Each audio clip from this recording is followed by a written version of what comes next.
Well, this is a bit of an informal video trying to explain a bit about the long videos about the failed launch.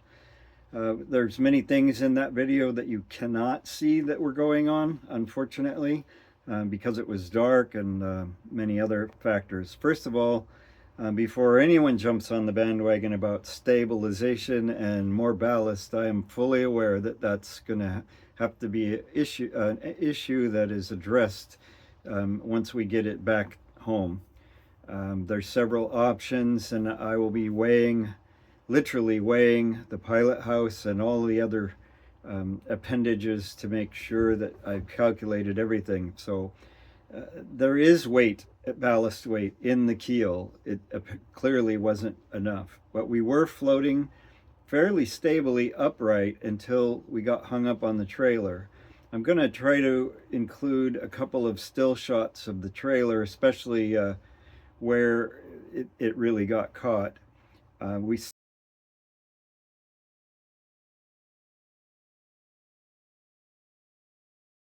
still can't figure out what was caught, but it was part of the boat, the keel or something. Anyway, that's what initially caused us to list to port. Then there was some pilot error involved.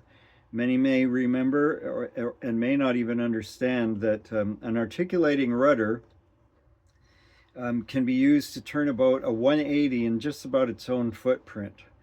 So as we were trying to break free, at some point I had clocked the wheel all the way to port, and so essentially I was telling the boat that it needed to do a U-turn.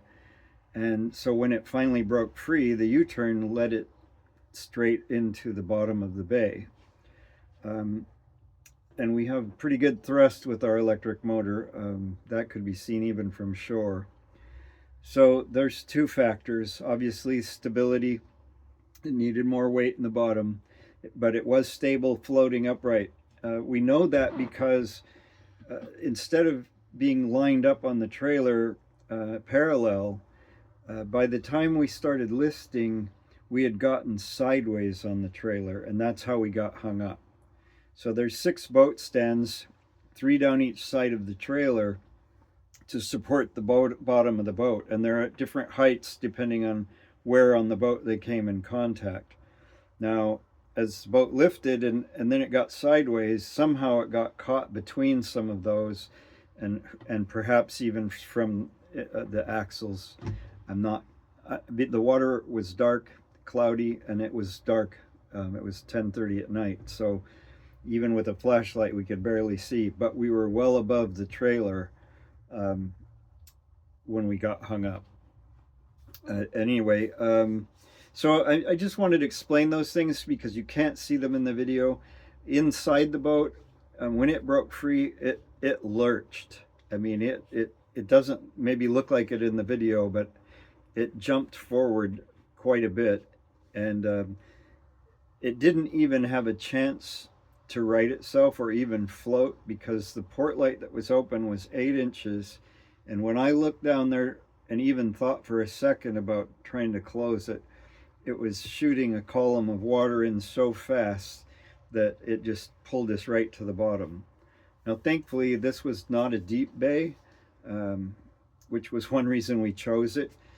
Even the new vessels, I've worked on vessels in a shipyard that were engineered, and in fact, that shipyard had built a ship just like the one we built, and still we were required to perform stability tests on it.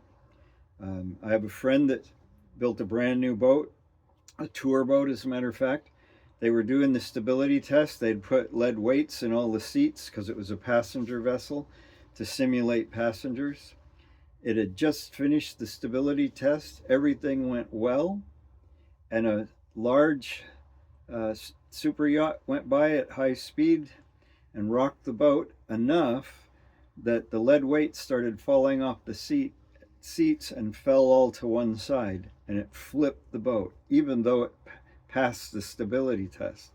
So weird things happen in sea trials. That's why they're called sea trials. We don't always know what's going to happen. We hope we've done the math right, but we don't always get it right. So if any of you out there are marine architects or marine engineers, once I get this back on land, I would love your input to see how we can correct it. But meanwhile, we have to get it first back home, we have to get it dried out, and then assess the damage. We can't even really assess damage until it's dry, because some things will dry and be fine and others will not. So that's where we're at. It has been flooding nightly, a little less each night as we try to amend that.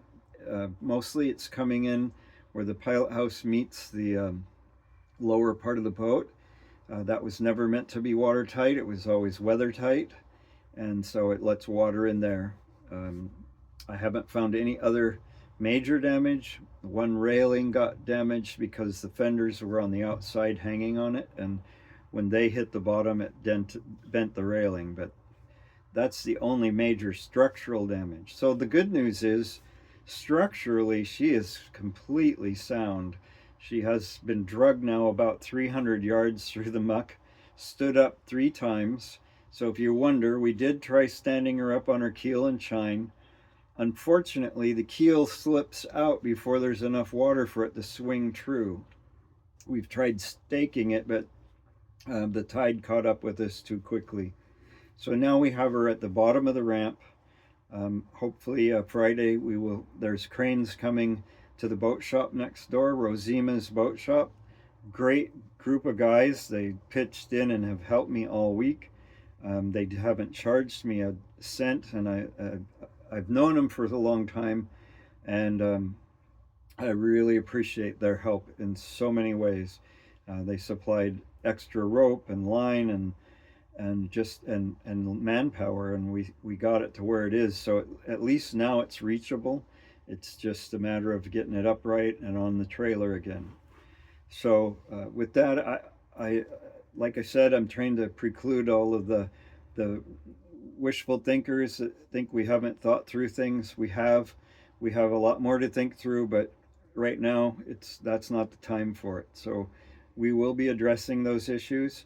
I will be weighing the pilot house when it comes off, and all the other rigging is now off, so there's no masts on it now. And even those, as light as they were, they're shorter masts because of the flat bottom. And I was amazed at how much they changed the buoyancy just last night, in the last 2 nights since we took it off Saturday.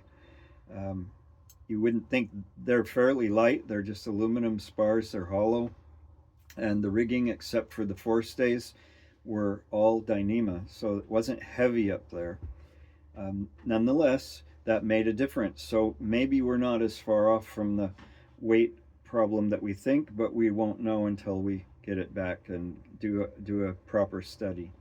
So anyway, I hope that answers a lot of your questions.